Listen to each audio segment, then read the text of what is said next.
అందరికీ నమస్కారం. నాకు ఈ అవకాశం ఇచ్చిన శిష్యమిత్రుడు సురేష్ గారికి కృతజ్ఞతలు. విచ్చేసిన జితేందర్ రెడ్డి గారికి, రంగూరు చిత్రంరాజు గారికి, రామ్ గారికి, అందరికీ నమస్కారం. నాకు తెలిసినంత వరకు నా అనుభవంలో నేను తెలుసుకున్న విషయాలు కొన్ని మేము ముందుస్తాను. అది విస్తారంగా కాకపోయినా సంక్షిప్తంగా నాకున్న సమయపాలన అనుసరించి కూచిపూడి నాట్య చరిత్ర, దాని క్రమ వికాసం గురించి ఒక 4 ముక్కలు మీకు చెప్తాను. ఈ కూచిపూడి నాట్య చరిత్ర గురించి చెప్పే ముందు అసలు కళ అంటే ఏమిటి, లలిత కళలు ఏమిటి, దాని గురించి చిన్న ఇంట్రడక్షన్ మీకు ఒక సోదాహరణంగా ఒక పరిచయం చేస్తాను. బ్రిటిష్ వాళ్ళు మనల్ని పరిపాలించి వెళ్ళిపోయినప్పటి నుంచి వాళ్ళు పెట్టుకున్న కళ్ళజోడిని ఇక్కడ వదిలేసి వెళ్ళిపోయారు. దాంతో ఏదైనా సరే వాళ్ళ దృష్టితో ఆలోచించడం మనకు అలవాటు అయిపోయింది. మనకంటూ ఒకటి ఉందని మనం ఆలోచించడం, దాని గురించి మర్చిపోవటం అది శోచనీయమైన విషయం. అర్థశాస్త్రాన్ని చాణక్యుడు రచించాడు, చాణక్యుడు చెప్పాడు అని దాన్ని పక్కన పెట్టి అరిస్టాటిల్ ఎకనామిక్స్ గురించి చెప్పాడు అని, economics is the study of the man kind అని అది చెప్పుకుంటూ ఉంటాం. మానవుడి జీవన శైలి గురించి కాళిదాసు ఏనాడో శైశవేభ్యశ్చ విద్యానాం యవ్వనే విషయేషిణాం వార్ధక్యే మునివృత్తీనాం యోగేనాం తు తనిత్యజాం అని మానవుడి జీవన విధానాన్ని గురించి, జీవన శైలి గురించి 4 భాగాలుగా కాళిదాసు చెప్తే షేక్స్పియర్ 7 Ages of Man అని చెప్పాడు. దాన్ని ప్రామాణికంగా తీసుకుని మనం చదువుకుంటున్నాం ఈనాడు. నేను ఇంకా అదే కోవలో అక్కడి నుంచే మొదలెడతాను. కళ అనే దానికి ఏదైనా ఒక ప్రకృతి సౌందర్యాన్ని కానీ, ఒక ప్రకృతిని కానీ చూసినప్పుడు, బాహ్య జగత్తు ప్రకృతిని చూసినప్పుడు మానవుని యొక్క అంతర్జగత్తులో కలిగే స్పందనే కళ.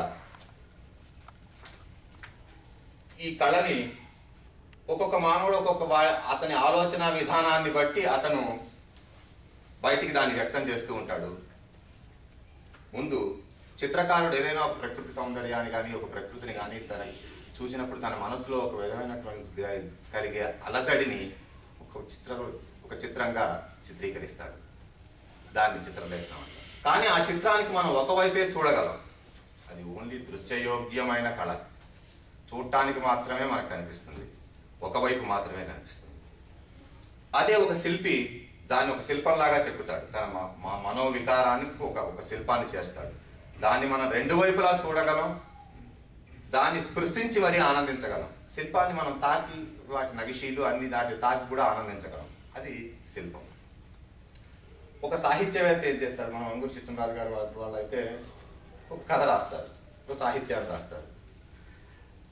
అది ఎటువంటిదైనా కావచ్చు, ఏ భావంతో అయినా కావచ్చు, హాస్యప్రదాయంగా రాస్తారు. ఇలా ఒక సాహిత్యానికి ఒక అక్షర రూపాన్ని కవి ఒక అక్షర రూపం దాలుస్తాడు.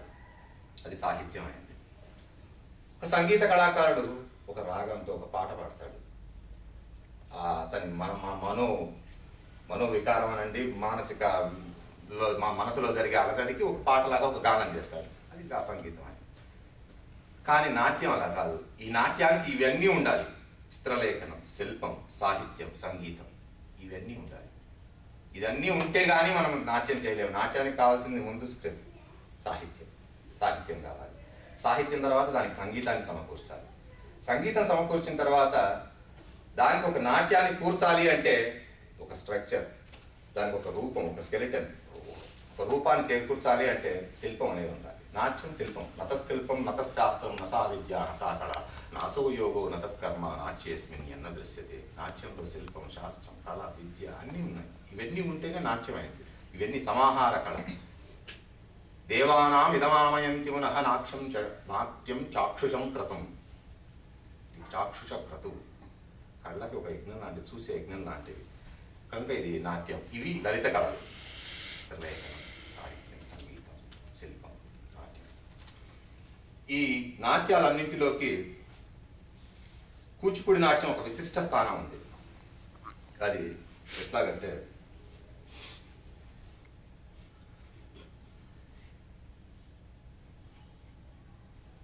దీంట్లో వాచికాభినయం ఎక్కువగా ఉంటుంది. మిగతా ఏ ఈ భారతీయ శాస్త్రీయ నృత్యాల్లో వేటిలోనూ లేదు వాచికాభినయం. ఒక కథాకళిలో మాత్రం 2 రకాల కథాకళి. పురుషులు నటించేది ఏమన్నా కథాకళి, స్త్రీలు నటించేది ఏమన్నా మోహిని ఆటం. దాంట్లో కూడా కూచిపూడి వాళ్ళలాగానే పురుషులు స్త్రీ పాత్రలు ధరించటం. కానీ కూచిపూడి నాట్య సాంప్రదాయంలో వాళ్ళు ఒక యక్షగానాలు మాత్రమే ఆడతారు. కానీ కూచిపూడి వాళ్ళు ఇంకా చాలా ఉన్నాయి, తర్వాత నేను చెప్తాను. ఈ నాట్యకళని, ఈ కూచిపూడి నాట్యం గురించి ఒక ప్రస్తావన, అది అసలు చరిత్రలో ఎక్కడి నుంచి వచ్చిందని సోదాహరణంగా మీకు చెప్తాను. అసలు ఏమిటి కూచిపూడి నాట్యం గురించి ప్రస్తావన, చరిత్రలో ఎక్కడ హిస్టారికల్ ఎవిడెన్స్ ఎక్కడెక్కడ ఉన్నాయి ఏంటి అని క్లుప్తంగా మీ ముందు ఉంచుతాను. క్రీస్తు పూర్వం 200వ శతాబ్దం నాటికి నాట్యశాస్త్రం అనుకుంటే ఆ నాట్యశాస్త్రంలోనే కూచిపూడి నాట్యం గురించి ప్రస్తావన వచ్చింది మనకి. ఆంధ్రులు గీత నాట్య ప్రియత్వం కలవారు అని నాట్యశాస్త్రం, భర్తలు రచించిన నాట్యశాస్త్రంలో ఉంది. దాన్ని తెలుగులోకి అనువదించిన పిఎస్ఆర్ అప్పారావు గారు రచించిన తెలుగు దాంట్లో కూడా మీకు కనిపిస్తూ ఉంటుంది. అప్పటి నుంచి తీసుకుంటే మనకి కూచిపూడి నాట్యం గురించి చరిత్రలో అక్కడ వాటి గురించి సంక్షిప్తంగా మీకు వివరణ కనిపిస్తూనే ఉంటుంది. 12వ శతాబ్దం నాటి ముఖ్యంగా చెప్పుకోదగింది అబుల్ హసన్ తానీషా. అతను సంగీత నాట్య ప్రియుడు. అది కాకుండా రత్నాల గురించి బాగా తెలిసిన వాడు. అబుల్ హసన్ తానీషా బందర్ నగరం, బందర్ ప్రాంగణం అంతా కూచిపూడి, కృష్ణా జిల్లా దగ్గర ఉన్న బందర్ గ్రామంలో కప్పాలు వసూలు చేయటం కోసం మజిలీలు చేసుకుంటూ వస్తూ కూచిపూడి గ్రామం సమీపంలో ఒక చోట ఆగటం జరుగుతుంది. అక్కడ కూచిపూడి భాగవతుల ప్రదర్శన చేస్తూ ఉంటే, భావకళావం ప్రదర్శన, ఆ సంగీతం, ఆ తాళాలు, ఆ లయ, గజ్జల చప్పుడు వినిపిస్తూ ఉంటుంది. ఏం జరుగుతుందో చూసి రమ్మని ఒక భటుని అక్కడికి పంపిస్తాడు. వాడు వెళ్ళి అక్కడే ఉండి అది చూస్తూ అక్కడే ఉండిపోవటం, అలా ఉన్న పరివారం అంతా వెళ్ళి అక్కడే కూర్చుంటే చివరికి రాజే వచ్చి చూడటం జరుగుతూ ఉంటుంది. భామకళాపం 3 రాత్రులు ప్రదర్శన అనమాట.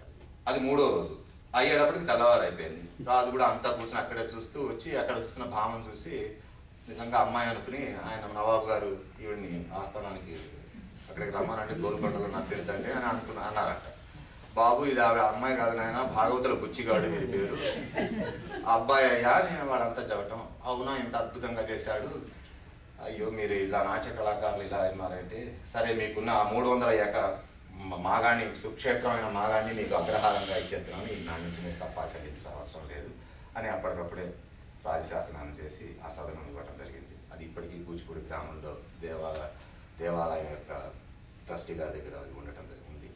మీరు ఎప్పుడైనా వెళ్ళినప్పుడు శిలాఫలకం ఆయన రాసిచ్చింది, రాగి దాని మీద ఆయన రాసిచ్చి 300 మాగాణి క్షేత్రము, భాగవతుల బుచ్చిగాడు, కూచయ్య, మాచయ్య అని ఒక 4 పేర్లు వాళ్ళందరూ అట్లా ఎవరెవరు ఉన్నారా నాట్య ప్రదర్శనలో వాళ్ళ పేరు మీద అది ఇవ్వటం. అది ఒక కూచిపూడి నాట్య చరిత్రలో ఒక కలిగితురాయిలాగా మిగిలిపోయింది. ఏ సంవత్సరం చెప్పగలరా? 1232వ సంవత్సరం ఆ టైం. తర్వాత ఇంకొక అద్భుత ఘట్టం ఏం జరిగిందంటే 15వ శతాబ్దం విజయనగర రాజుల కాలం వచ్చే నాటికి విజయనగర సామ్రాజ్యం, 15వ శతాబ్దంలో వచ్చిన విజయనగర సామ్రాజ్యం, అప్పుడు వీరనరసింహరాయలు విజయనగర సామ్రాజ్యానికి రాజుగా, చక్రవర్తిగా ఉన్న కాలంలో సమ్మెట గురవరాజు అని ఒక సామంత రాజు ఒకటి, విజయనగర సామ్రాజ్యానికి సామంత రాజు అతను చాలా అకృత్యాలు చేస్తున్నాడు. అకృత్యాలు అంటే అతి క్రూరమైన పనులు, చిడుతలు పట్టించడం. అది నేను ఆడవాళ్ళు ఉన్నారు చెప్పడం అవుతుందో రాదు. స్త్రీలకి చిడుతలు అంటే ఒక తాడికి 2 కర్రకి తాడు కట్టి ఆడవాళ్ళకి చెస్ట్కి పెట్టి తిప్పేవాడంట. అంత క్రూరమైన రాజు అనమాట. అలా చేసి అలా హింసించడం మొదలుపెట్టాడు. అవన్నీ ఒకసారి కూచిపూడి భాగవతులు ఏంటంటే ఊరా వలస వెళ్ళి వాళ్ళు ప్రదర్శన చేయడం వాళ్ళకి ఇది. అలా వెళ్ళి చేస్తుంటే వీళ్ళు చేసే అకృత్యాలను వారు చూడటం జరిగింది. అదే రోజు అది చూసిన తర్వాత విజయనగర ప్రభువులు వీరనరసింహరాయల దగ్గర ప్రదర్శన జరగటం.